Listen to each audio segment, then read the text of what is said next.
podcast app. You'll see there's a discourse happening. Is this book a masterpiece or problematic? One's a lifelong diehard fan, the other's a first-time reader. Both are really smart and funny and attractive. Sweet Valley, Sweet Valley, Titans and hierarchy. Sweet Valley, Sweet Valley, relentless focus on their bodies. Sweet Valley, Sweet Valley, what do they mean by all American? Sweet Valley, Sweet Valley, no sex, just titillation.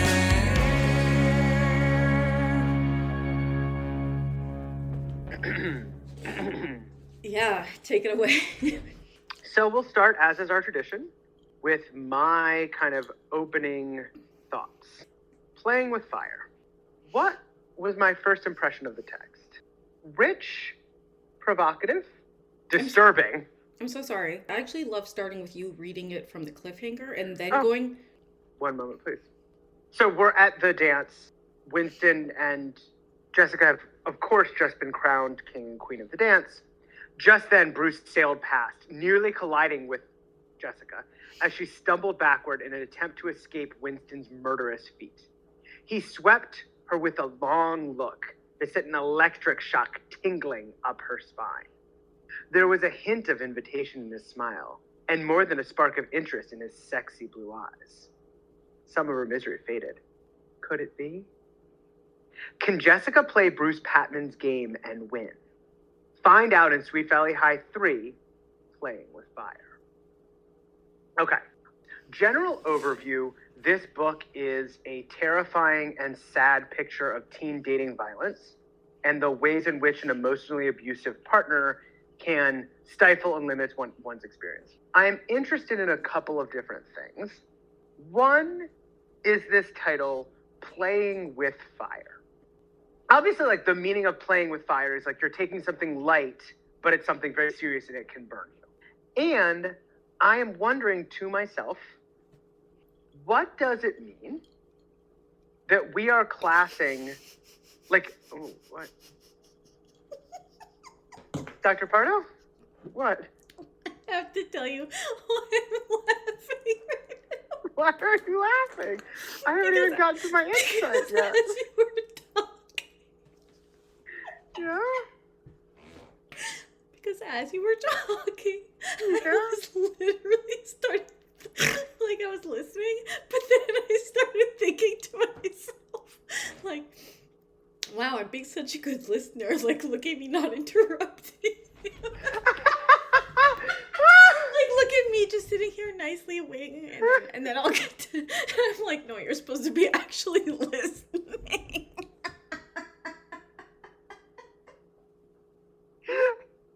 Wait, so you have no idea what I said? No, Because I do. you're so busy congratulating yourself on listening to what I was saying?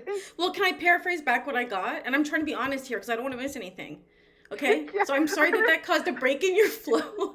But can I... I didn't even get to my point. No, but that's why you said... So I didn't get the whole bit. Let me tell you what I got to.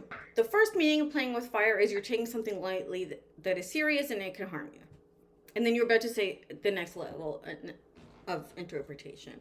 Oh, I guess one of my concerns is that we are classing what is happening between Jessica and Bruce as a game. I mean, it's literally, can Jessica play Bruce Patman's game and win? We're calling it Playing with Fire, and it just feels a little dismissive and potentially damaging to consider this like, oh, it's a game. Like, well, it's not a game. It's like a manipulative, abusive boyfriend. So, like, are we playing? Is it a game? I completely agree. And I think that is a really consistent problem in the series of, as we saw last week with Ken and Ms. Dalton, you know, the controlling dynamic of Ronnie that was sort of downplayed. You know, previously Jessica's encounter with Rick Andover, where she's kind of punished and shamed and victim blamed. Elizabeth barely reacting to the possibility that Todd attempted assault of Jessica. there's this, I think consistent like diminishing of that. I think calling it a game also makes it seem like, I don't know, they're sort of doing the same thing or something, and like they're sort of playing the same game when it's Yeah. like, no, he is, as you said, being really abusive to her. Yeah, not only is it like something serious that should not be called a game, but also like they're not engaging in something on the same playing field if it were a game. And it also like, say there were no violence, there were no abuse, even if it was something benign or even good, the framing of it as a game is still framing it as that romantic, i.e. heterosexual romantic relationships are inherently combative or antagonistic, or like you're on different teams. It feels really dismissive, and it feels like it makes it all the more chilling that these are marketed towards like adolescent girls, and we're thinking of it as like, it just feels almost lighthearted in a way that's like a little bit disorienting and damaging. There is maybe some redeeming messaging of how it turns out. Yeah. And what Jessica learns from this, but like it still is never taken as seriously within the story as it needs to be, as is basically every single other instance of this in the series. Even though I've read this like 8,000 times, like every time I read it, I really do have feelings happen when Jessica starts becoming kind of like subservient to him, and like when she loses the tennis, starts like neglecting her. Like I feel it emotionally, and so like to see her then get back to herself at the end feels like cathartic or something. But I'm interested in that, and we're gonna get there, of course. And I do think, yes, the like kind of language around playing and game and that kind of thing is really disturbing. I think the idea of it being fire, it being scorching, it being something that could quite literally kill you, I do think there's a richness there that kind of makes sense. Because what is fire if not the physical embodiment of the flaming tensions of the sexuality and the pleasure and the delight, and it can warm but it can burn, and it can tear down a forest, and it can generate a meal. I know that you were doing your like kind of funny professor voice while you were kind of mocking me, but I do think there is something in the title, Playing with Fire, that does conjure the duality of which you speak, and of course the duality that is central to these texts. We are nothing if not twins. We are nothing if not dual. I have more to say about the just dynamic of Jessica and Bruce and all of that, but I know we like to go chronologically, so thank you. I'm gonna follow your lead, as a woman should do with a man, and we learned that. That's from this correct. book. Yeah, if we learn nothing else from this book, it is a woman listens, a man speaks. There is something though realistic about the like girl you never expect, because she has so much confidence to be the one who's actually susceptible to this stuff. Like Jessica, Jessica ends up later, like, this isn't a spoiler because it's like literally in the title, like getting into a cult. She can become vulnerable to these things because her confidence is so surface and her wound is so deep. Anyway, we'll get into that later. Go on. We open, as I'm sure you remember. Wait, you didn't want to say anything about the cover art and about, you mentioned last time the girl's looking old. I would love to know how old you think Bruce looks here. 45. He has like a full beat, like a full face of makeup on. He's wearing lipstick, not lip gloss, lipstick. His pout, that bottom lip. I know. I've never seen such a lip. I've never seen, and the eyes are also really kind of, it's got like almost a Twilight vibe to it. Yes. It just, he looks vampiric. Yes. And the sort of thing draped over, ew, it's so disgusting. Yeah. It looks like so much of a pelt. And his hands on her neck, I'm like, ew. That hand on the neck speaks volumes. It's really sad, but the smug, self-satisfied smirk on Jessica's face, like, ooh, I got the man. We'd, of course, be remiss if we didn't discuss the way in which they talk about bodies. My God. I have a whole favorite segment section on that. Our segment, the way in which they talk about bodies. Before that, I need for you to join me as we explore, and I'm sure it's like probably so obvious to you that you don't even register it anymore. The cover. Who's on the cover this time? Who's not on the cover for the first time in Sweet Valley history? Wow. I have more here, so take your time to digest. Ghostly demarcations.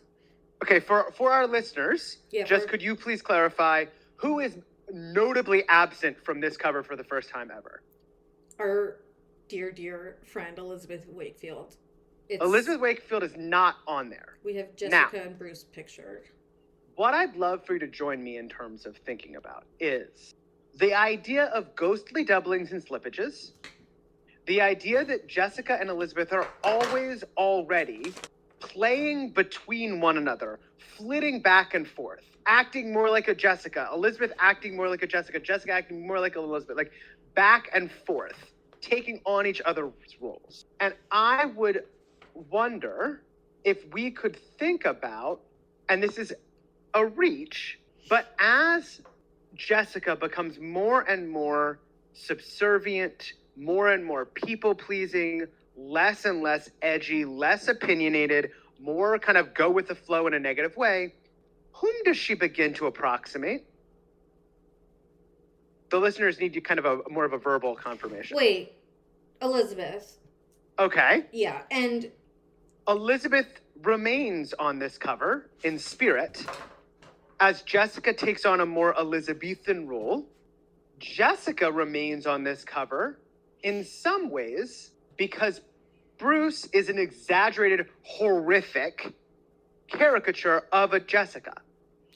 Okay, I think it's pushing it because we have to look at the other 140 covers and see if that, you know what I'm saying? Like, I do think that's possible, but I also think, like, this story is about Jessica, so Jessica's on it more than Elizabeth. But in support of but I do agree with your analysis of, like, this thing of them always being in relation to each other and, like, acting in relation to each other and, like, constructing their identity in relation to and, like, opposition to each other. And sometimes when one of them becomes more one way, the other one will sort of course try to. So of course, correct. Yeah. And I would love to point you to, and it is in chapter 1, so I hope I'm not going too far ahead, Daddy. Okay, because we know who is in charge here. Thank you. They're at the dance. So this is not the fall. No, dance. it is not. This is the after party at Ken's, or this is the next dance, whatever it is, doesn't matter. They're at the dance, okay? Now, some people who are just reading these books casually will skip over the boilerplate descriptions of the twins. I can't imagine it, but someone. But I noticed something. You got to notice when there's some additional comment in there, right? And so that's what's so beautiful about the form. It's like yes. It's like a sonnet. She sets these rules to draw our attention when she breaks these. So it's describing, like, we're introduced to them in their contrasting outfits, okay? So Jessica's in the blue in her wild outfit. Elizabeth, I died when I read she was in, they described it as wheat-colored pants, which I feel like is trolling her. That is trolling her because you would never say that. Like, that makes her sound like, I don't know. A farm girl. Yeah, like, wheat-colored pants, like, that's so sad. Anyway, so first that, and then blessed with the same all-American blonde good looks, the sisters appeared as alike as identical twins possibly could, but Elizabeth sometimes envied what she felt was her sister's more dramatic flair. So here we get the fact that Elizabeth sometimes envies Jessica. From my perspective, we don't hear that a lot. That rang a bell for me, okay? So I just clocked it. I said, ding dong. This is gonna, you know, it's sort of Pascal's gun, you know, type of thing. She never. I think you mean Chekhov's gun. She never puts something that she doesn't pick up, you know. So listen, that was my. Pascal. Oh, because Pascal is her name. I did not understand what you. I thought I got confused. Yeah, it was a joke. So. I get it. Sorry, I guess get this it. isn't a humor.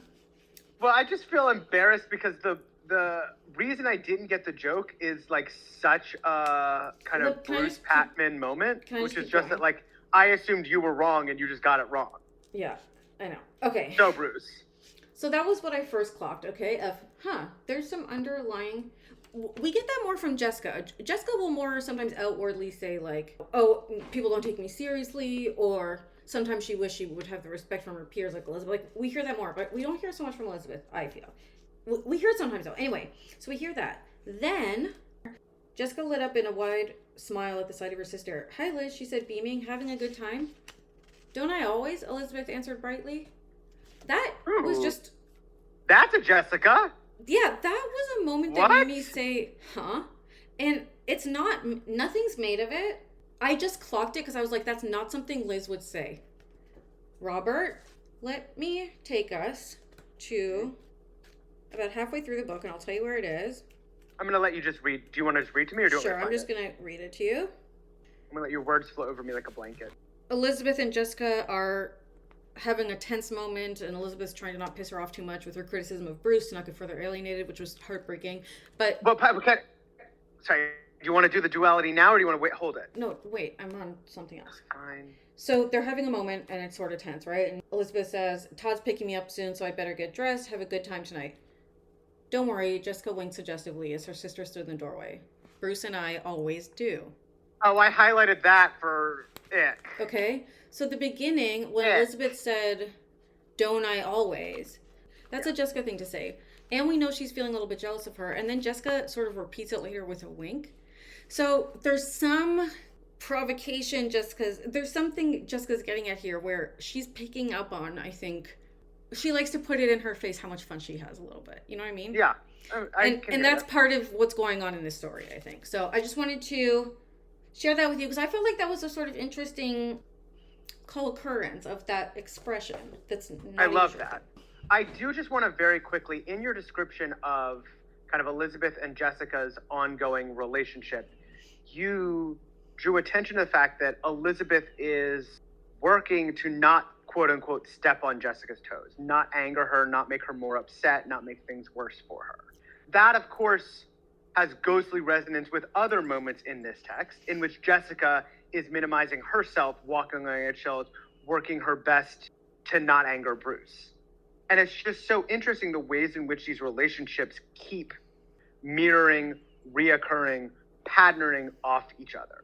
So as Jessica dates someone who is more like a, again, monstrous caricature, but a monstrous caricature of a Jessica, she slips into a more Elizabeth role.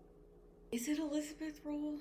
Yeah. Elizabeth's not subservient. She's quiet, but she's not timid and she's not shy, and she always says her opinion very loud, like especially with Todd. You recently just told me about a time when Elizabeth was walking on eggshells to ensure that she wouldn't anger. Just now with Jess?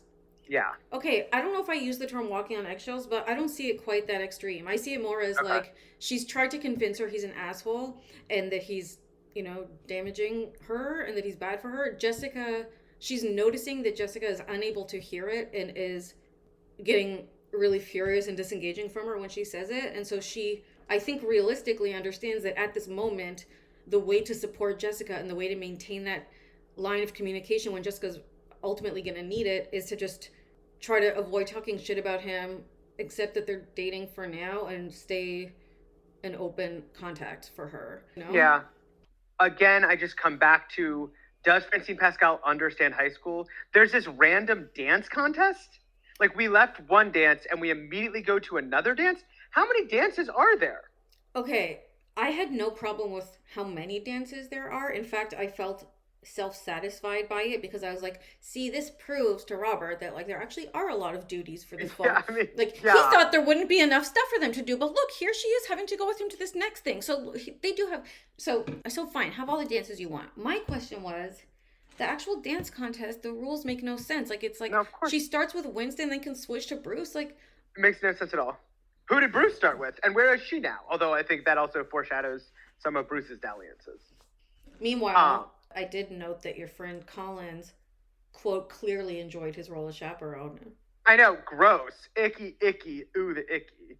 I also want to say, I'm sorry, it's ridiculous, just on the dance contest, that anyone would think that and I think they just put this in there so it would add another element to the competitiveness of the relationship and the dynamic of, oh, Jessica gets to have her dramatic flair and I don't. But the idea that Elizabeth could stand a chance against Jessica is a joke, and that is borne out by the fact, like, I'm sorry, Elizabeth is a perfectly acceptable dancer. She could hold her own at the beach disco, okay? Yeah, of course.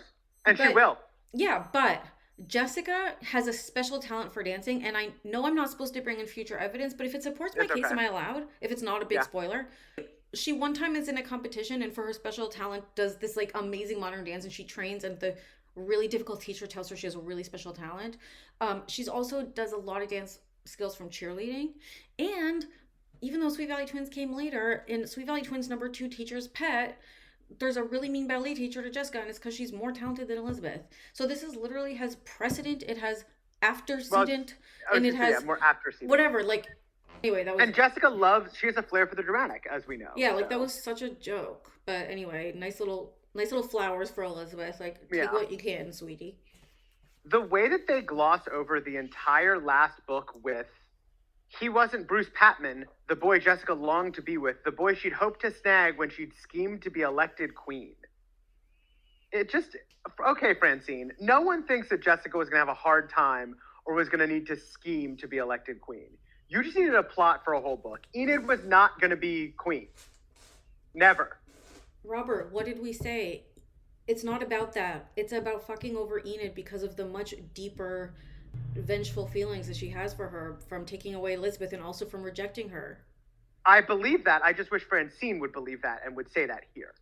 I think Francine does believe that. I think she did tell us that multiple times.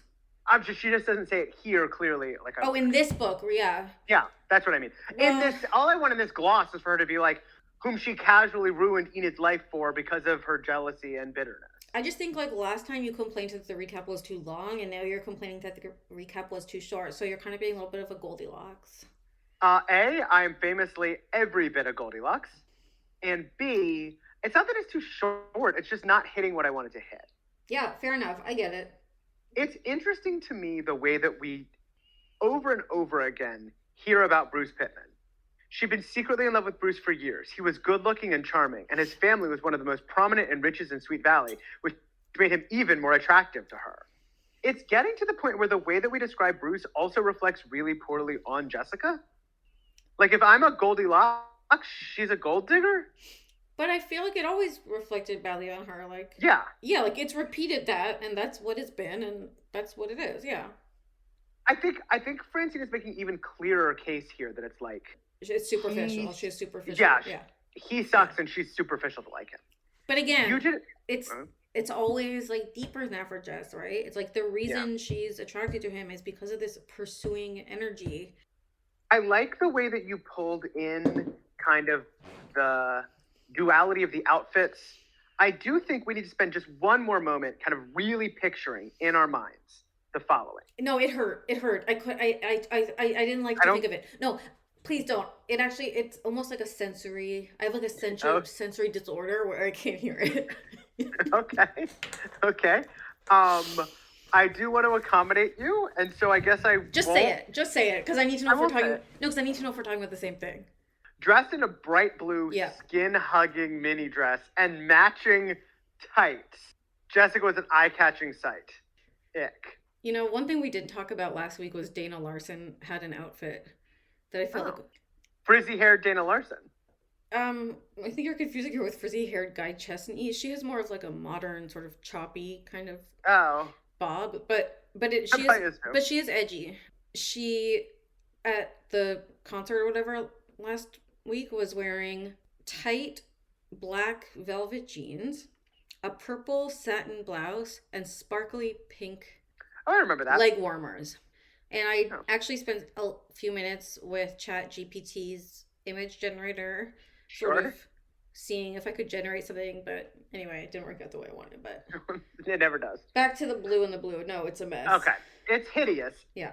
Across the room, Elizabeth in her stylish but more casual wheat-colored pants and tan striped shirt. It's the stereotype of like how people used to say like a communist. Yeah. A communist? Don't you think he probably would have told me? Well, does he wear bland, drab, olive-colored clothing? Yes. Yes, he does dress a little drab. He's a communist. Francine Ms. Pascal, understands high school so little. I need you to imagine these two girls at the same event wearing these outfits.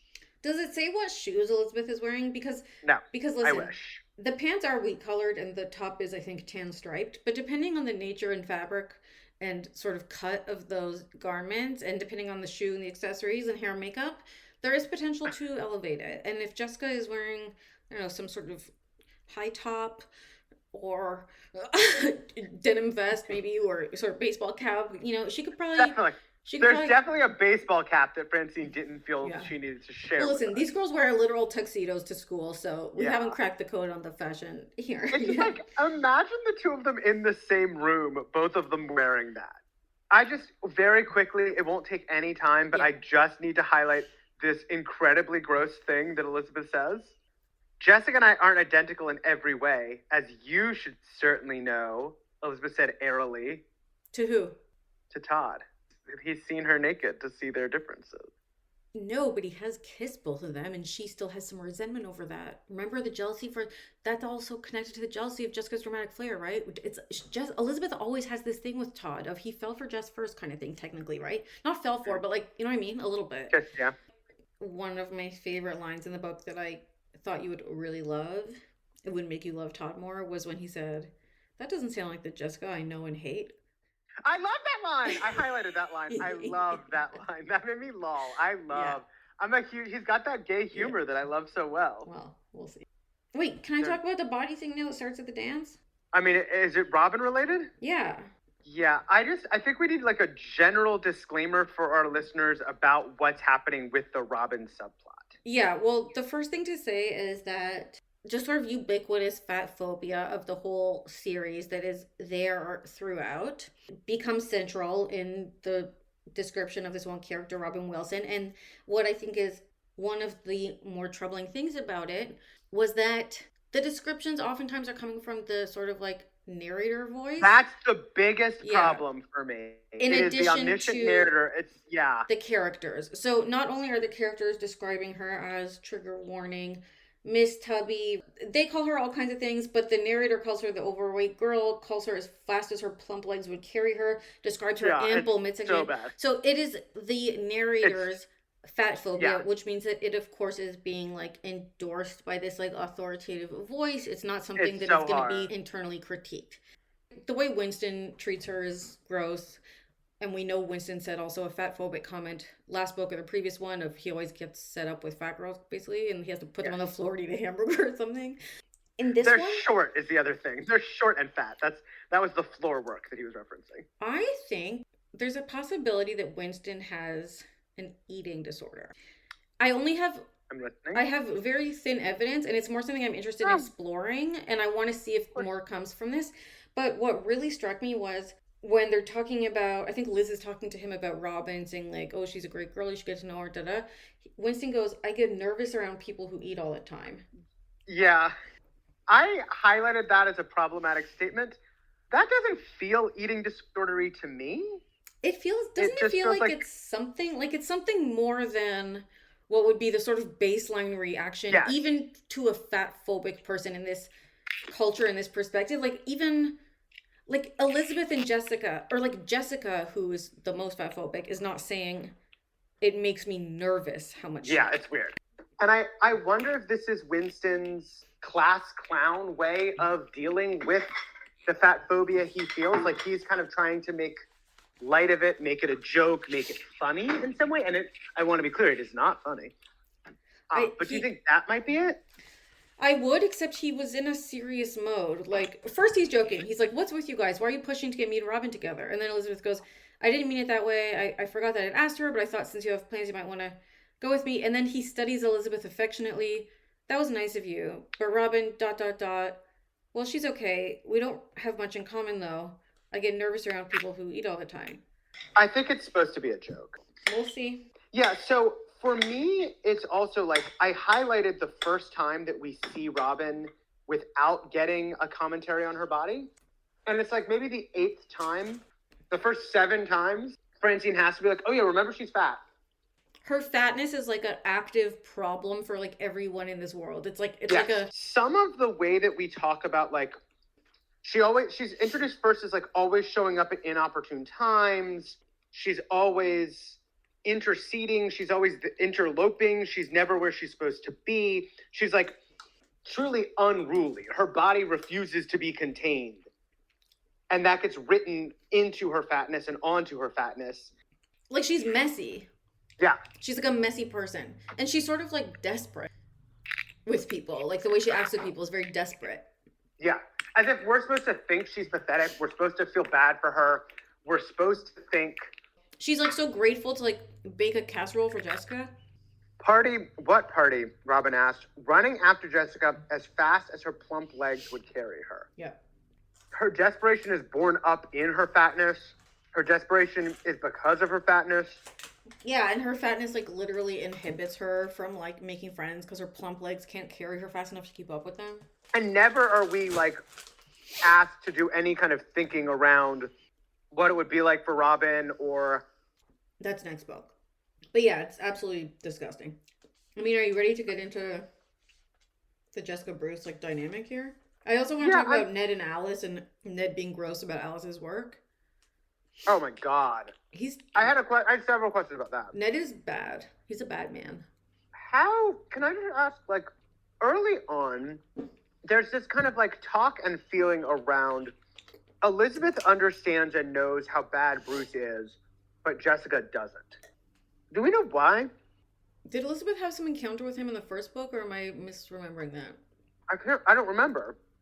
Yeah, I don't understand she knows the real Bruce Pittman better than he does. Patman. Elizabeth knows the real Bruce Patman better than Jessica does. It's like, how? Maybe she was friends with one of the girls he dumped and like heard something from her. But I feel like something happened with them. It feels like in this text, Elizabeth is given like second sight, given like exceptional insight that others don't have. She sees the real Bruce Patman. The whole thing with the record industry executive, that whole B-plot, sorry listeners, B-plot, the droids are getting picked up by a talent executive. Elizabeth immediately is like, are you sure he's for real? Elizabeth asks skeptically. Like, she immediately knows something is up. And then, spoiler alert, it turns out he's not a real talent executive. He got fired. He's terrible. She is sort of, that's her general way. She's a cautious person. She reacts, like, whenever there's a new idea or a new thing, like, she'll always kind of have that reaction of like, okay, but let's take the proper things and one thing, like, that's why she doesn't get stuck with tofu flow. 800 boxes of it in the garage, but... I just feel like in this section, or in this novel, she really is given... Yeah, well, I thought it was really interesting how she sort of described to Todd, like, just this, like, anxiety she was feeling over sort of seeing what was happening and being unable to do anything about it. And, like, maybe it's a combination of, like, Elizabeth being prudent, Elizabeth, you know, actually having some other experience or access to knowledge about Bruce potentially, and then also the sort of twin instinct of like this thing comes up sometimes of like when the other one was really in trouble, sometimes one of them would like actually know it, like in her body. And that is a thing that happens sometimes. So maybe it's just sort of all of those things combined. But what I was just struck by with that of like, that's a very real conundrum and feeling of like someone whose loved one is in an abusive situation. Like that's a really deep and painful and real thing. Like that's a really upsetting feeling. So I was just sort of interested to see it like depicted. I'm not sure what it necessarily meant. I do think it does give us a really interesting, like, it is tricky to navigate these situations. It is difficult to help a friend, sister, loved one who is going through something tough. I mean, should we read it? I have just a clip here, a passage here that one of the many dark passages about Jessica and Bruce. He kissed her deeply, took her breath away, leaving her helpless in his arms. As much as Jessica loved the way she was feeling, another part of her was disturbed. She was used to having the upper hand with boys, but she already was starting to feel out of control. She had to slow him down. He kissed her again, and this time she felt herself respond with rising passion, and as Bruce's lips pressed against hers, she felt her power over him slip away. Bruce, in control and knowing it, broke the kiss and looked deeply in her eyes. But baby, you'd know in a minute if we did have a problem. And she says, why? Why would I know? This is one of the grossest sentences in all of literature. Yeah, by the empty space next to you. Jessica suddenly felt insecure and vulnerable. She felt insecure and vulnerable. She cuddled closer to him, and her sexiest voice, with her lips, tickled his ear and whispered softly, "It doesn't feel empty now." He responded by turning his face to hers and kissing her hard, his arms crushing her against him, his mouth demanding what his body wanted to take. That feels like that kind of powerlessness, the idea that she feels worthless, confused, unsure of her place in the relationship and what's going on. I think that's foreshadowed much earlier in chapter 2. We're at like the after party, I think. And Bruce Patman is telling this horrific story about how he gets pulled over by the cops, and once the cop figures out who he is, he says, one of the Sweet Valley Patmans. And then, so they're having this like kind of funny give and take, Bruce and his friend. You sure you didn't threaten to stick your dad on this guy? No, would I do a thing like that? I'm too nice a guy to stoop to that. Wouldn't you say, Jessica? He squeezed her around the waist. A long silence followed as everyone in the group waited for Jessica's reply. Finally, realizing all eyes were upon her, she snapped out of her daydream. Oh, am I supposed to say something? She asked. For the first time in her life, she was caught completely off guard. Is there a less Jessica scene in all of literature than her sitting there listening attentively and then it taking her a while to realize people are paying attention to her? And then... Am I supposed to say something? Yeah. That's like... In what world does Jessica not already have a witty quip planned? Maybe it's crushing. Maybe it's cruel. Maybe you'll be thinking about it for the rest of your life as she flays you with her rapier wit. She's ready. She's like lights up. She's there. And so this just for me was the beginning of the end. I do think it's worth mentioning that, you know, Jessica talking about like losing power to Bruce when she was kissing with him and stuff. What she's saying is maybe on the one hand she's losing power because kissing him is like submitting because she's supposed to be mad at him or play hard to get or something like that. But then the other thing is like being out of control in terms of like your sexual desires and your ability to like discipline and limit them. I think she said something like she knew it was on her to make sure it didn't go too far or something like that, right? She has the responsibility to control her desires, and also by like doing what she wants physically, she like automatically loses power in her romantic relationship, which is like such a sad. Yes, it speaks of milks and cows and buying things and getting them free. I think it speaks of a way we raised a generation of women to expect relationships to go. We would be so remiss. Ned? No, I'm not on Ned yet. Okay, what? Did you just completely gloss over this? They're in the lake at Ken's house. The bikini? Oh my God. Too caught up in the rapture of the moment, Jessica had no idea what he was doing, Hebrews, until she felt the cool water swirl under her bikini top and hit her breasts. Right in front of everyone, Bruce had untied her bathing suit strings. Though only her head and shoulders were visible above the water, Jessica was still shocked. Bruce was moving too far, too fast. She realized she had to retie the top without making him think she was some kind of goody-goody.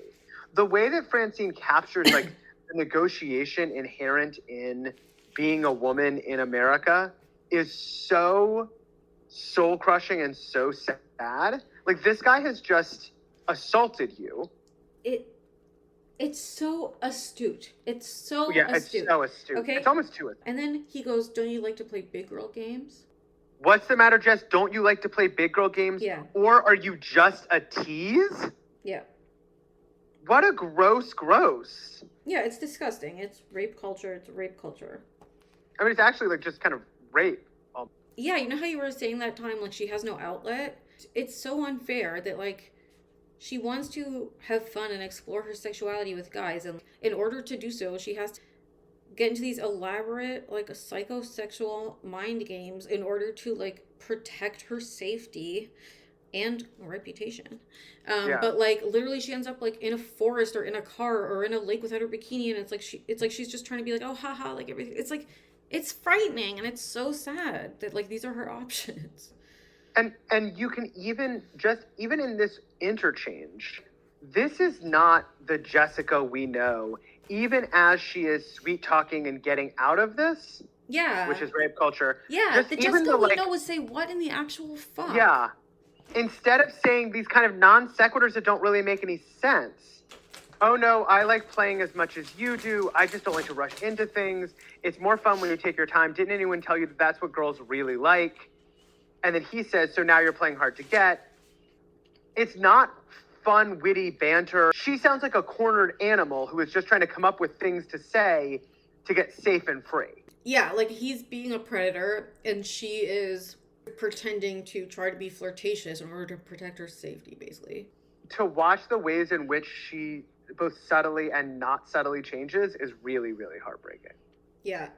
And I know you're not interested in the slippages between the ways in which, like, when I heard that interchange between Bruce and Jessica, I was like, this kind of sounds like a Bruce and Elizabeth moment, although not exactly. The kind of way that it wasn't as sharp and fiery as Jessica normally is. And then Elizabeth comes upon Jessica and Bruce. And Bruce, I'm sure you remember this scene.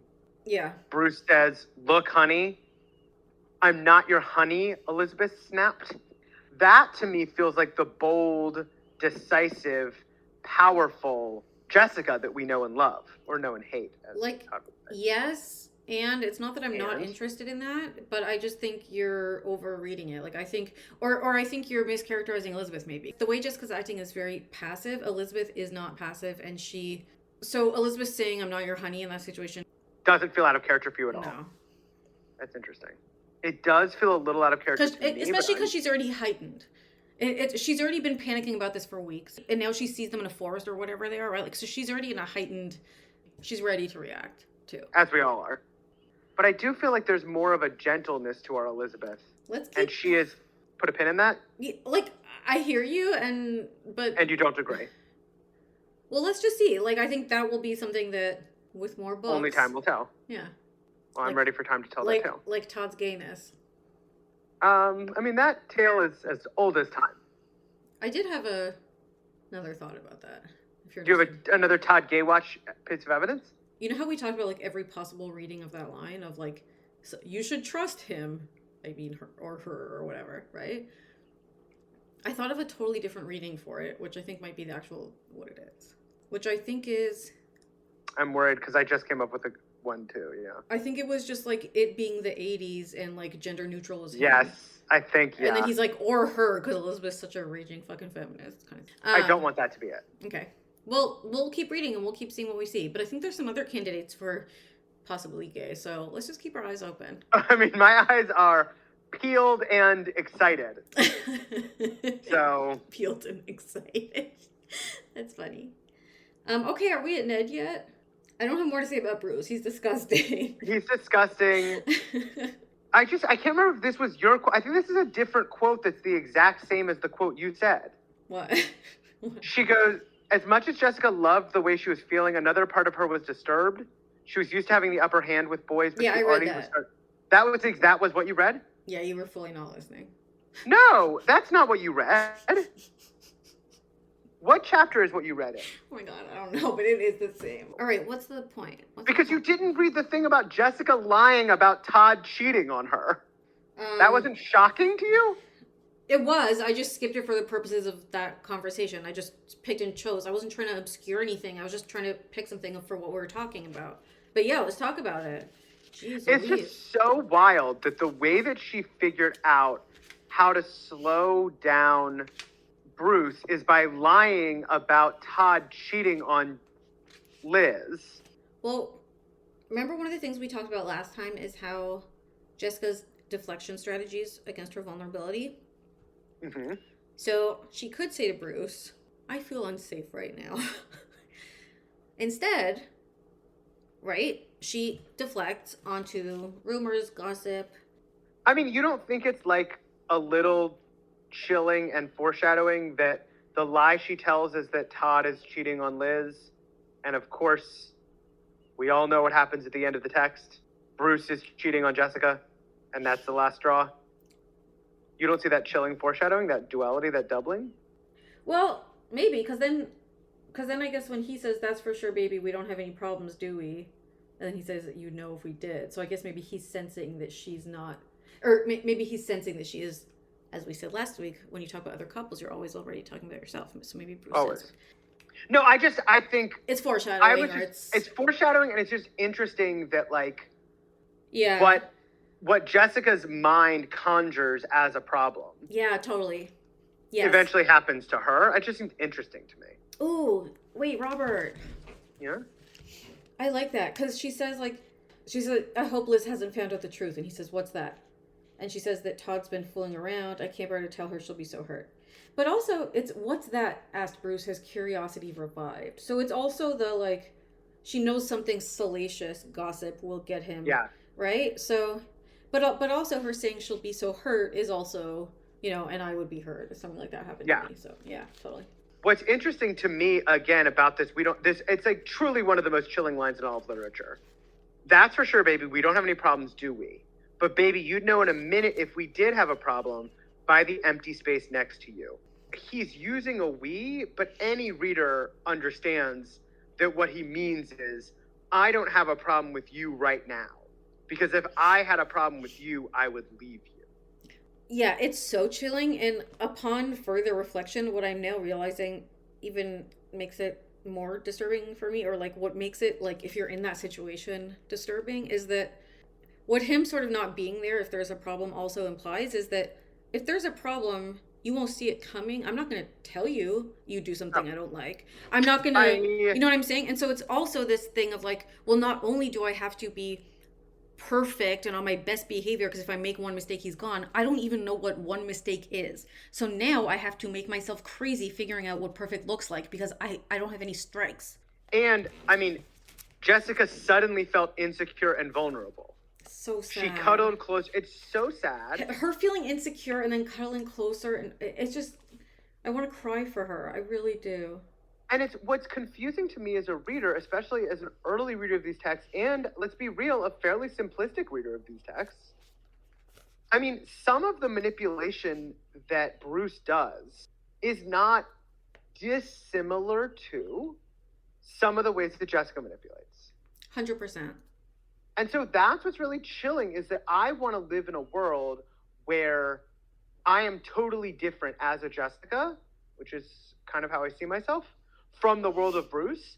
And this is holding a mirror up and saying, actually, I think we're on a spectrum. Sweet Valley refuses to let us keep those sort of false kind of binaries. Yeah. I mean, it's a non-binary text. She's really pushing back against good guys and bad guys. Yeah. And we see that constantly. People are redeeming themselves. Enid killed a kid almost. She's good. I mean, yeah, she didn't get close to killing a kid. Every guy in town rapes someone. They're fine. Yeah, of course. So people are complicated. I'm into chapter 3. I don't even remember the Ned stuff, so I'm not clamoring to get there. It's just like one or two things, but I just need to talk about it. Okay, let me talk about Ned. Alice has been seeming distracted. Then she talks about a work thing. Says here that George Fowler's expanding his plant. Alice Wakefield put down the Sunday paper as she spoke to her husband Ned. I'm going to call him first thing tomorrow and show him my portfolio. I could come up with some wonderful designs for him. Pause. He's expanding his plant. It's a factory. You don't need graphic design and interior design for a factory, right? I think you do. It involves probably more industrial design, but she maybe has an industrial designer that she could partner with. Okay. Or maybe there's an office space that's going to be connected to it, and maybe part of the expansion includes an office space that she could design. That makes sense. I highlighted this section just to be like, what kind of plant needs an interior designer? Like, doesn't make sense. No, I'm so glad you asked. Thank you. I'm glad that you had a readily available story you told yourself. Ned shook his head. I don't know, honey. I hear he's already negotiating with a big design firm from San Francisco. Alice lifted her brows in surprise and distress. How do you know? And why didn't you tell me sooner? Ned's face assumed that slightly bemused expression that always came over him when they discussed his wife's career moves. I found out from Mariana on Friday, he said offhandedly. It didn't seem important at the time. Mariana West was a partner in his law firm. Oh, was she? Mariana West was a partner in his law firm? Yeah. For one moment, she was almost his mistress. Lest we forget. Alice held her breath for a moment. She was unhappy with her husband's lack of interest in her work, but she had no desire to make an issue of it on this bright, clear Saturday morning. So, first of all, he fucking sucks. Second of all, later, when Jessica's talking about Bruce, they're like, oh, who are you going out with? And she says, Bruce, and then Ned says, the Patman boy, eh? Her father noted approvingly. So why does he approve of Bruce Patman? And he has no plausible deniability of not knowing that he sucks, because he's been up against the family before in that court case, and he knows all about the Patmans and how, like, they're not good people. When Jessica's telling her parents about how she doesn't play tennis against Bruce, and they're like, okay, alarm bells, like, what? With that now familiar dreamlike look in her eyes, Jessica had said, I'd rather watch him, Daddy. He looks so beautiful on the courts. Mr. Wakefield smiled at his daughter's romantic vision, while his wife gave Elizabeth a worried look. Yeah.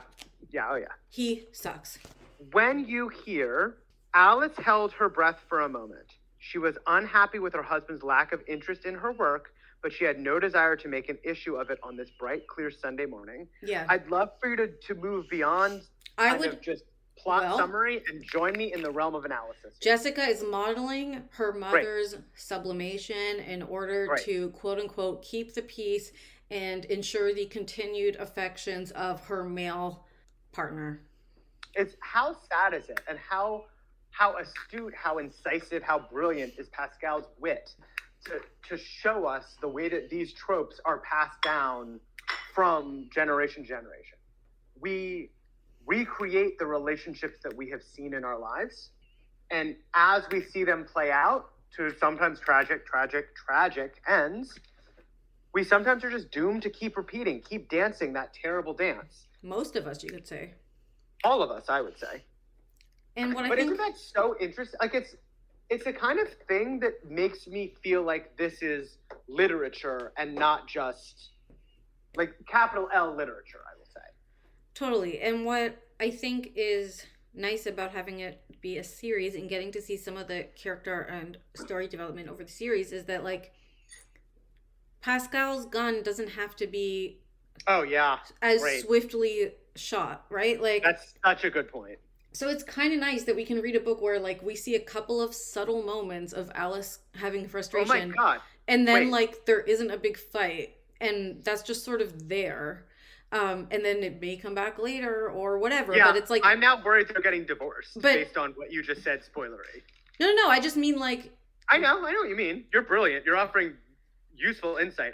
It's not a spoiler. This has got my hackles up. It's not a spoiler. Like yeah, no. All it means is like that's not the last time in 144 books you're going to hear Alice have a sigh, is what I'm saying. Yeah. So it's kind of nice because it's not. There's no rush. Yeah. And it's also more like reality. Like stuff builds. Yeah, that's true. Like little things build over years. Yeah. So, yeah. I'm intrigued now because now that I remember, the plot of the first book was, is Ned cheating on Alice? And like the end of that is we're supposed to think like, no, he wasn't. You got it wrong. But it's like, wait a minute. I kept just being like, isn't it weird that these people are so ready to believe this? And now I'm like, wait a minute. What is it about their relationship that makes these people so eager to believe this? Like the fact that Alice's expression showed distress when Ned said the thing about the San Francisco firms and like that being a big blow to her and saying, why didn't you tell me earlier? Really does imply that like he would have known that she was interested in submitting for this project or that like she would potentially be interested in submitting in this project. Like it seemed like a significant disappointment and like she wasn't necessarily like, I don't know. It seemed like he maybe would have reason to believe. And like, so that combined with us learning that he has a sort of characteristic bemusement at her career makes it seem like he is being like there is something weird going on. And then the fact of like then him being like, yeah, I learned it from Mariana West, and she's like, and him saying it offhandedly, and then her being like, and what were you talking about? Like the last thing Alice says to Ned before Elizabeth's ears go quiet is, what were you talking about? Which I found so interesting because Elizabeth had resolve at the exact moment that it felt to me not resolved. Like Elizabeth's like, oh good, Alice was like, mom was only stressed out because she was thinking about this job thing. But like literally Alice is being like, oh, you found that out from Mariana? Like, what were you talking to her about? And then Elizabeth stops listening. Like she goes back to whatever she was doing or something at that exact moment. I'm like, that's the moment where I'm like, Elizabeth is sort of not getting it, which also seems realistic. So it's just interesting that Mariana, like, oh, she said, sorry, what were you and Mariana talking about, dear? As if she like also is the same way that Jessica does with like sweetening things and making things like seem a little better. Well, she's trying to make it seem light. We haven't talked about just the way that all of the quote unquote bad boys are bad basically in the same way. Like they're controlling, they're dismissive, they include negging. And I just wonder, is there not a wider range of ways to talk about negative and bad relationships? Oh, there's a multiplicity. Like this is an unusually similar batch of few that we're doing. There's like one more in the next 10 where this same exact thing happens pretty much all over again. And then it's like some different stuff for a while. Okay. Like, but is it, It's not even just that they're dating a bad guy. For me, it is that the guys are all bad in the exact same Yes. way. Controlling. Yeah. Yeah. Totally. No, and in fact, what gets interesting is when it starts being, I think, guys that are not necessarily bad, but just relationships where someone's needs aren't being met, or they don't understand the other person's behavior, or they're hurt by it, and they have to understand what's going on, and maybe what does that person have going on at home, or they don't have to learn to communicate, or they have to sort out some problem. Like, we see those types of things where it's not necessarily just some brute at Miller's Point. I look forward to that. But we have that too. I've had my full of brutes. I liked when, I know you're not there yet, but when Elizabeth says, "Can I wear your black and white miniskirt?" Jessica says, "Take it, Bruce can't stand new wave clothes." Okay, I mean, the fact that I'm gonna again, I'm not screaming, Robert, take a breath. That gets into, if you'd be willing to join me in the realm of analysis. Robert, what?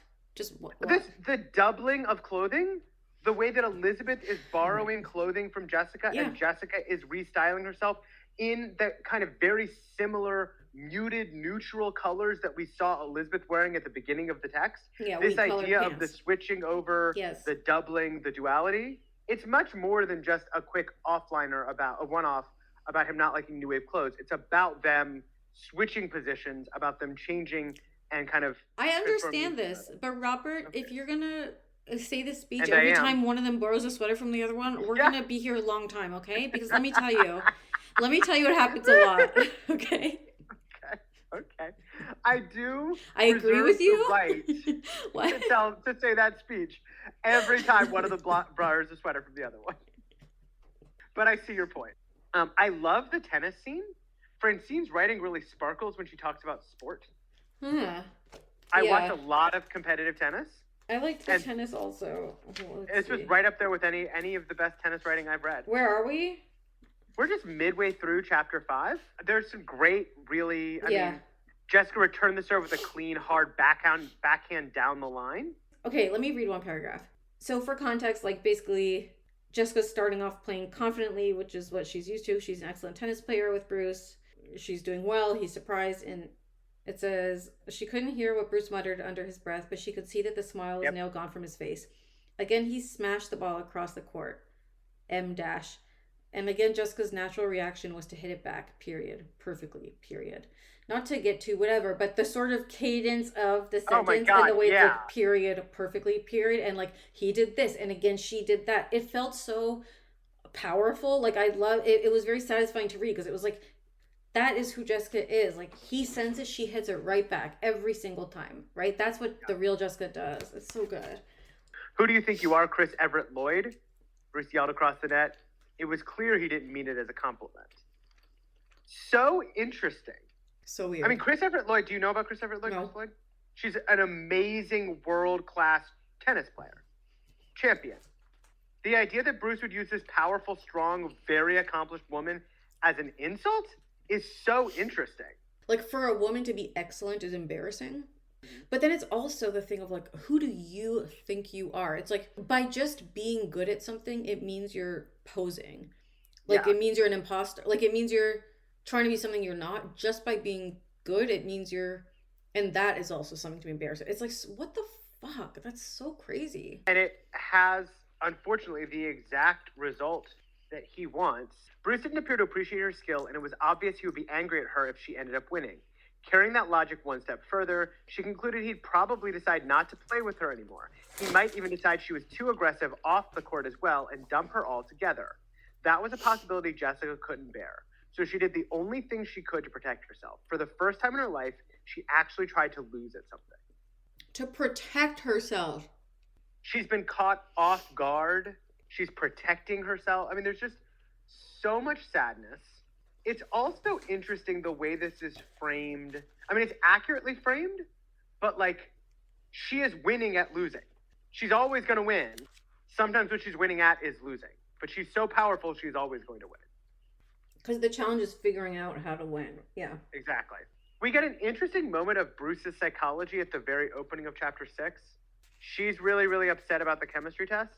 Bruce couldn't imagine what had happened, but he liked playing the role of Jessica's savior. Isn't that kind of interesting? It's also interesting, obviously, like, he can't imagine what had happened. Like, Yeah, no, I'm just thinking about him liking being a savior and what about his sort of upbringing or history might make that feel good to him. I don't know, but I think that's a really important thing to notice. In the future, he has relationships that make that a very interesting question to ask. Very interesting. I remain Very. interested. God, I hope he doesn't end up with Enid. It's so confusing to me. He asks her what's wrong. And then all she says is that idiot Miss Russo had the nerve to give me an F on my chemistry test. And Bruce says, no more tears, babe. It's only a dumb test. It's like, this just feels like such a... I've been in relationships with people like this who say, no more tears. Why are you crying? Yeah, like Don't be upset. he just fully doesn't care. Like he wants to just spend as little time possible talking about it. Or pretending He just doesn't to want bad emotions. He knows he's supposed to ask, Mm-hmm. but he doesn't. It's just interesting, no? Is it okay to say I like Winston? And then later when he's rude to Robin at the dance, I wrote, ugh, story I have to tell myself. He's so sad about Jessica that he's ignoring Robin, but he's not actually evil. Or just, it's both and. I don't want him to be evil. He's flawed. He has Yeah, issues. He has body issues. And he is being legitimately rude to Robin. Okay. But it's both. He's basically a good guy. Okay. We see, of course, the doubling of clothing. I just feel like maybe it happens every time, and so maybe I am going to give this speech every time she borrows a sweater. But it's like the way that they talk about it. Mentally rejecting most of her wardrobe, she finally decided to ask Jessica if she could borrow one of her wilder, flashier outfits. No, but... You can't... What, is that... It's the same time? Like, every time? It's just... Yeah, it's a book about twins with opposite personalities, so like... I need you to just go with me. Fine, go. We're talking in the same chapter, like 3 or 4 paragraphs apart from each other. Elizabeth is saying you can't go to rock club looking at your own grandmother. Oh. Hoping that Jessica wouldn't give her a hard time. At least they were talking. Triumphantly, Jessica pulled a brown wool blazer and matching skirt out of one bag and 2 Oxford shirts from another. The look was tasteful, classic, and rich, yet very unlike Jessica. I understand that we can't have this conversation every single time one of them borrows a sweater. I understand that. I don't like it, but I understand it. In this moment, we as readers are being drawn to the doubling. Jessica is literally unpacking clothing that Elizabeth would wear. That seems like a brown wool blazer and matching skirt are like an upgrade over the wheat-colored pants. Yeah, and I also want you to understand that these books are about these girls sort of exploring themselves, their self-expression, their personalities, learning, growing, relationships, developing. Let me try on this identity. Let me try on this other identity. And conveniently, each other's closets happens to be a great resource, for that type of trying on. And you are going to see a lot of times Jessica might have a job interview. She said maybe she goes to Liz's closet to get a blazer. Okay, Elizabeth going on a special date. Maybe she goes to Jeff's closet to get a little bit sexier outfit. Like, this is just run-of-the-mill activities for these people, and I hear you. And we did discuss that this book, I think, is especially touching on it in the sense that, number one, we learn early on Elizabeth is having the jealousy for Jessica's flair, and then, of course, with Jessica becoming, having a bit of a personality change and this sort of impacting the other. So, yeah, I agree with you. It's all there. Thank you. I don't know that there's really more to say on it. Okay. It feels dismissive, but that's kind of your... No, I agree with you. Okay. And what else do you need from me? What do you need to hear from me about this? I think I've heard it, I guess. I am very scared, and I am not asking for a spoiler here. Okay. But I'm very scared in chapter 7. Todd spends a lot of time looking at the Virago, a motorcycle. Well, there's a motorcycle storyline. I'm not spoiling, but I think we talked about it or something, or you know about it. I know. I don't. They talk about the motorcycle. They talk about how foggy it is and how you can't see anything. It comes up later, and that's not a spoiler. I'm sure you don't want to do any analysis right now, but if you did, let's do analysis. You got time? What kind of analysis do you want to do? Could you remind me when you get a chance, if you can remember? It's hard to remember, I'm sure. What is Bruce's license plate? 1 Bruce 1. can you talk to me a little bit about the multiple meanings that one Bruce one can have? What happens if I say no? Then you just have to listen to me talk. Doubling? Yeah. What do you want from me? He's number one. It's a vanity plate. One Bruce one. He's also winning. He's Charlie Sheen. Great. You know, but there's a one at the beginning, a one at the end. The bookends, you know, and the bookends of the Patmans historically are the sort of bookends of You're off. Sweet Valley. Let me take it back. The sort of bookends of the mirror image, you know, the one and the one as a sort of mirror image of there sort of, we're going. and the twins and the doubling, and is he sort of playing with his sort of identity, and what are the sort of shadow Bruces that lie beneath that we may not get to see, and the ways in which he acts as a mirror to bring out some of the shadow Jessicas that we'd rather not see. Your favorite topic, yeah. Literally the only topic. I don't know why. What is there in this book except for doubling? Also, 1 and 1 is 2. I just felt like I really like the way. Yeah. Sorry, please finish your thought. I love the kind of like, it's not a palindrome, but it's like imperfect palindrome of the mirroring, the duality, the doubling. That's what I was trying to say with bookends and not able to say it. Yeah. I think you got there. Okay, so I think we got as much mileage out of one Bruce one as I think we can. I do actually think there's something about one being the first, and like the Patmans were there first kind of thing. I love like that. Original. Yeah. There's an obsession with lineage that's present in one Bruce one. As this guy, Jax, on Vanderpump Rules once said, Sure. I'm the number one guy in this group. That's how Bruce feels. Stop acting like you're the number one guy in this group, man. I'm the number one guy in this group. Elizabeth describes Bruce as an evil wizard out to twist Jessica into anything he wants, which I think is both accurate and is just like, we've seen Jessica do that over and over and over again. There's something extreme in her reaction. It's almost like there's something triggering Elizabeth, because I agree with you. Like, yes, she's concerned and yes, all of this, but the way she's the extreme language of him being a wizard. Yeah. There's something going on here that's beyond, right? And so it's like, is it this? She's sophisticated enough to see what's happening and that he's being abusive and manipulative and that it's really bad, right? But she's still only 16. And so she goes to extremes. She doesn't understand necessarily that there's a dynamic by which Jessica is also, like, maybe it's something where she needs to make him be like, so a villain of proportions of him. He has to be a wizard for this to be possible, because how else? Like, for her to make sense of what she's seeing, the Jessica she knows, she can't make sense of how Jessica would behave that way. The only way is if someone is brainwashing her, right? It's like, it just doesn't compute, because she understandably doesn't understand the nature of abuse dynamics or whatever, right? Where this actually can but it's that thing of, I feel like she's experiencing that like moment of like, oh, it could happen to her. Like, it's like, does not compute. Like, it doesn't happen to girls like Jessica. She's confident she's this, right? So he has to be a wizard, which I think is actually a really, if we think about it from that perspective, is a really smart way to depict how a really intelligent and aware but still 16-year-old girl would make sense of what she's seeing. Yeah, I think it's interesting because there's some parts of this that feel so alien or wrong or like not accurate to a high school experience.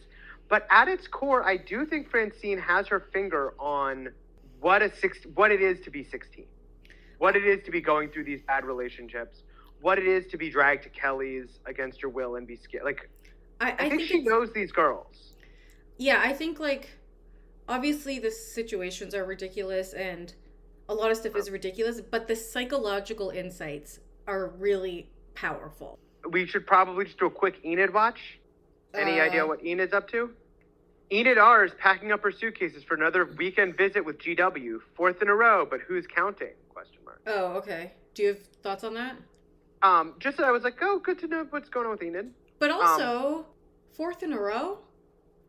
We just got done with, how long ago was the Fall Queen dance? Because, I mean, the one thing I would say is, as we've observed, Enid is sort of dramatic in this way that they don't describe as dramatic, but she does all these, like, dramatic things, and so... Like, she's moving in with George, basically. Yeah, her throwing herself into this... Like, remember when George came to her house and she's like, Ronnie who? Never heard of him. Like, I'm addicted to you. And so now it's like she's going to visit him 4 times. Like, okay, just clocking it. Yeah, that was kind of the just clocking it section. Yeah. And then this is not like an analytical moment. This is just sometimes the books kind of tickle me. So we learn that from a snippet, an intertextual snippet of eyes and ears that Francine has lovingly provided us. I believe it's the first intertextuality in the text. Mm-hmm. Elizabeth sighed with despair after giving her latest column for the Oracle a final read. Oh. It seemed to her that it lacked its usual punch. And then, Had her writing... Yes? and then she's like, nope, still got it. It had as much pizzazz as usual. Had her writing gone stale, she wondered? No, the breezy copy was as fast-paced and readable as always. I love that. I love that on so many levels. Yeah. Like, within the concept of the book, it's really funny. Yeah. It's also funnier to me that Francine and whoever her guest editor, like, they're talking about their own writing. Yeah, they're patting themselves on the back. It's like, oh, we really crushed this one. You know what? 'Cause This it's almost is like- breezy and readable as always. Because it's like you could have had that happen and not show the text of the article.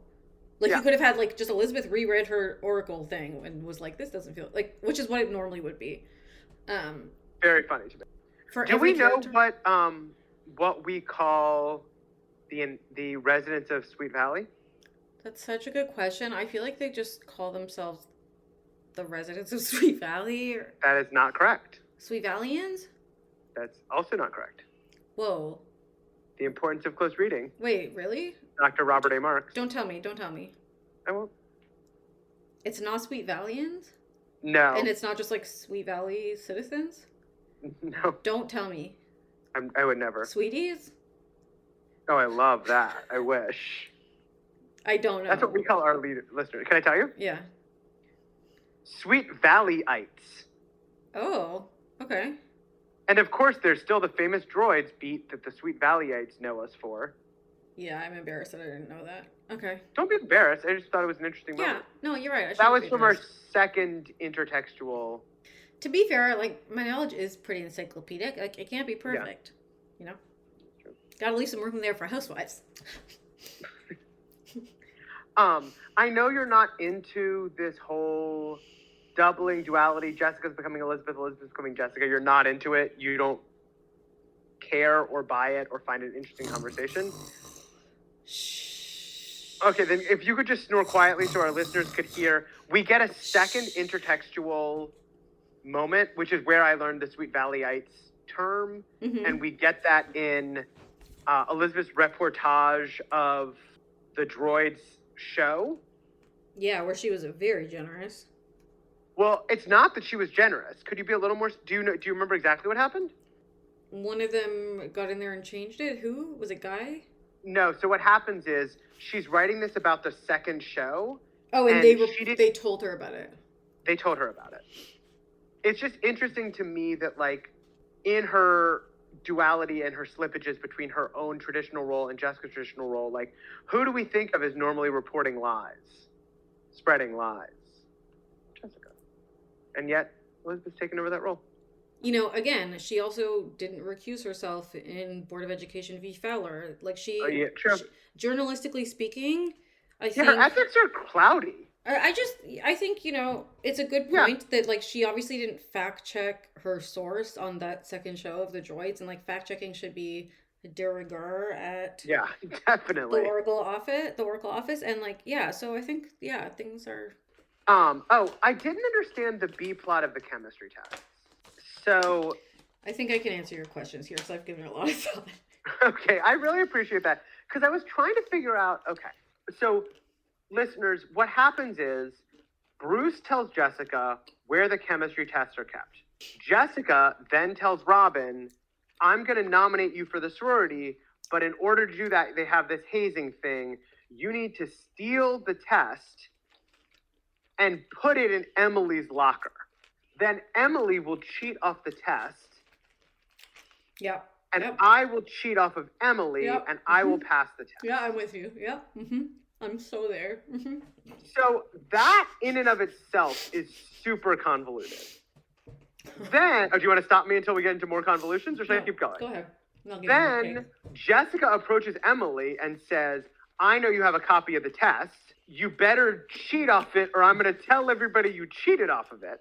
Then Jessica fails the test because Mr. Russo has changed the test because Emily turned herself in for cheating. Emily also didn't study because she got home too late, remember? She falls asleep not studying. Yeah, That's I think why she failed. it's not both. I thought she failed It's both. one It's because both. of. It's both, yeah. So what's your question? What's my question? Mm-hmm. Why would she want Emily to have the test instead of her having the Because test herself? here's why.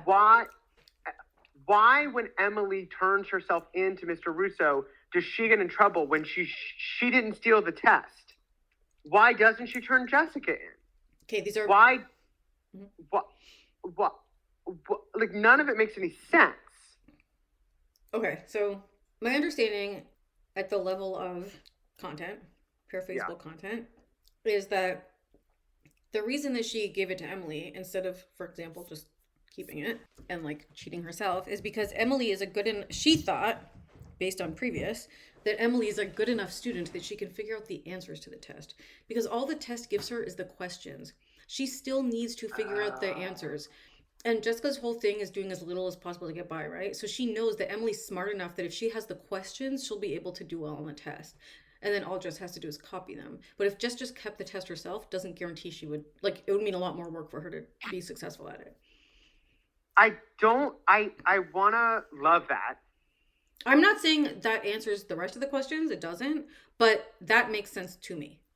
I'm wondering, I do feel like that can't totally. Why? Because it works. It works, Robert. It does. What I'm confused about is What?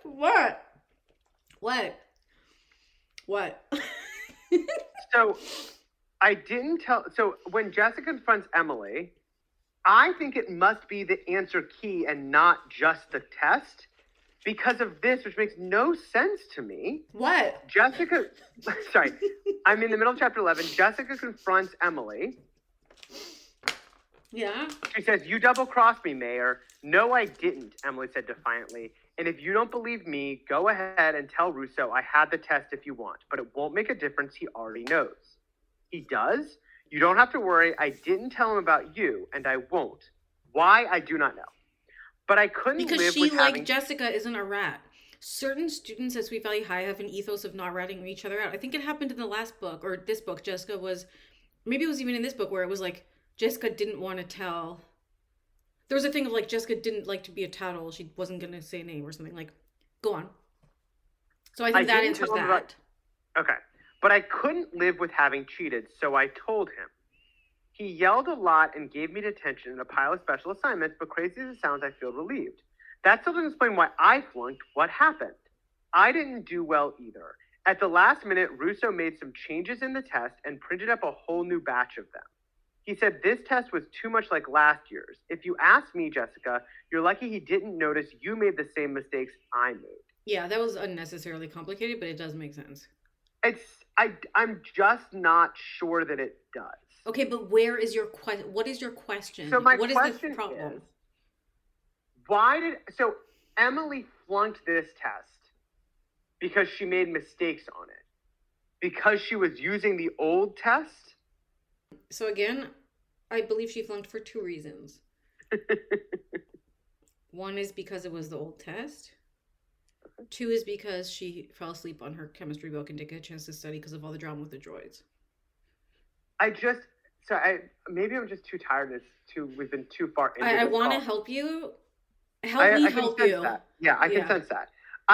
What I don't understand is, did Emily turn herself in before or after the test? It must have been before the test. Yeah. Because Russo changed it. Because he got a chance to change it, right. But once he changed so it wasn't the old one, it was the new one. Okay. So once he changed, I guess what happened is... Right, so it was the new one, and she did bad because she wasn't prepared. Right, yes. And then... Right. So did she or didn't she actually cheat? Because if she didn't even cheat, then why would Russo need to change stuff? Well, because so she didn't cheat, but Well, it said he changed it anyway because. So she could have turned herself in after, I guess, because he changed it anyway because he just wanted to freshen up the test, it sounds like. And so she was giving the answers from the earlier test. Yeah. But even if she, like, recognized, okay, these questions are different, because she didn't do the thing because of the droids, she wouldn't have been able to answer them correctly. But he should have caught Jessica from that. And so Jessica was putting down Emily's work. Yeah, and I think but what? He didn't catch anybody. Both of them failed for their own reasons. Right, and I think we're meant to believe that, like, the reason he didn't catch Jessica is because she only took some of the questions, not all of them, from her, which was her strategy. So that's what sort of saved her in the end. So It's just very confusing. it's very convoluted, but I do think it makes sense. It's, like, unnecessary. Like, they didn't have to do all that. But yeah, and what did you know how the last two books was, like, ended with Elizabeth getting one over on Jessica in a public way that was, like, to Jessica's humiliation, to punish Jessica? In this one, at the end, Elizabeth got one over on Jessica in a public way, but it wasn't to Jessica's humiliation, it was to actually help her. So that was kind of an interesting Slippage. Departure or inversion or Version, that sort of one. There's just so many moments that are just pitch perfect, and like this moment where Elizabeth and Jessica are interacting at Bruce's party, and Jessica goes, "You look great, Liz. It's a wonderful party, isn't it?" I guess it is. Yeah, I told Bruce that having a party for everyone was the only way to celebrate his birthday. It was great of you to try and keep it a surprise for me. sad. You mean you knew about the party? Well, not really, but I'm very happy about it. I love being with all my friends. And that's Alice biting her tongue at the breakfast table so everyone enjoys their Saturday morning. Mm-hmm. Anyway, more than anything, I wanted to look perfect for Bruce. And I think I did a pretty good job, don't you agree? The way that she has just, like, become complicit in this, it's just so sad to me. So basically the plot is Bruce says, "I have to leave my party early. I'm going to take you home, Jess." And then Elizabeth's like, no, we'll take you home. And so Elizabeth and Todd plot that they're going to leave for about half an hour and then come back. They're going. Halfway to the Wakefield house and right on cue, Todd spoke up. "I hope you girls don't mind if I make a stop first. I just remember Mr. Stillman said that Jupiter and Saturn would be visible near the moons. It's so clear out, I figured I'd try to spot them." "I didn't know you were interested in astronomy, Todd."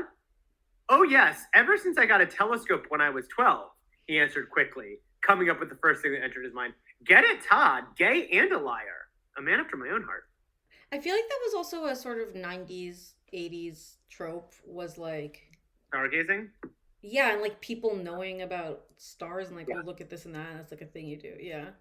Yeah, I'm surprised you're not more into astrology than you are. I'm into astrology, not astronomy. Oh, true. Astrology, that's a science. Astronomy, made up. Pseudoscience, that's right. Yes, pseudoscience is the term. I just love the moment where Jessica comes in on Bruce cheating with the redhead. Elizabeth had underestimated her twin. Jessica wasn't in shock at all. The fog, which we heard a lot about earlier, had been lifted. The fog she'd been enveloped by had simply lifted, and she was now standing there looking for the first time at the real Bruce Patman. As a sly smile stole over her face, she mapped out the stages of her revenge. The old Jessica was back, and Bruce Patman was finally going to see her in action. And then we just get a very brief, she dumps stuff on Bruce. Bruce looks embarrassed. But wasn't it so satisfying? Yes. It was also really nice to see the twins' evil streak wrought on someone other than one of the twins. Yeah, when they team up, they're really capable. They can do it all. I also love the doubling of, was it 2 books ago that Jessica ends the text drenched. This time Bruce ends the text drenched. Yeah, totally. We're going to get to the cliffhanger. First, we thought we had made progress, but then Elizabeth wished Robin wouldn't put so much faith in Jessica. She was willing to bet anything her sister had no intention of keeping that promise. More times than she could remember, Jessica had told her how the chubby girl did not fit in with the sleek PBA image. Elizabeth would nominate Robin for membership, and there would be nothing Jessica could do to stop her. it would probably throw the club and Jessica into an absolute uproar. But they all deserve the pressure, Elizabeth told her, not realizing the chaos she was about to create. Can Liz outwit her scheming twin and make Robin a Pi Beta? Find out in Sweet Valley High number 4, Power Play. The simple idea that Robin and her nomination could throw the club and Jessica into an absolute uproar, but they deserve the pressure? And Elizabeth doesn't realize the chaos she's going to create. It's just like, wait, what are we talking about here? We're talking about a fat girl becoming a sorority sister? Her existence is a crime. Her existence is offensive. The fact that she thinks she has the right to participate in society is itself an offense to these girls. Always already a crime. It's so upsetting. Okay, as is tradition. Oh, well, Start the song. do you like when I do the ahs at the beginning? Or Very much.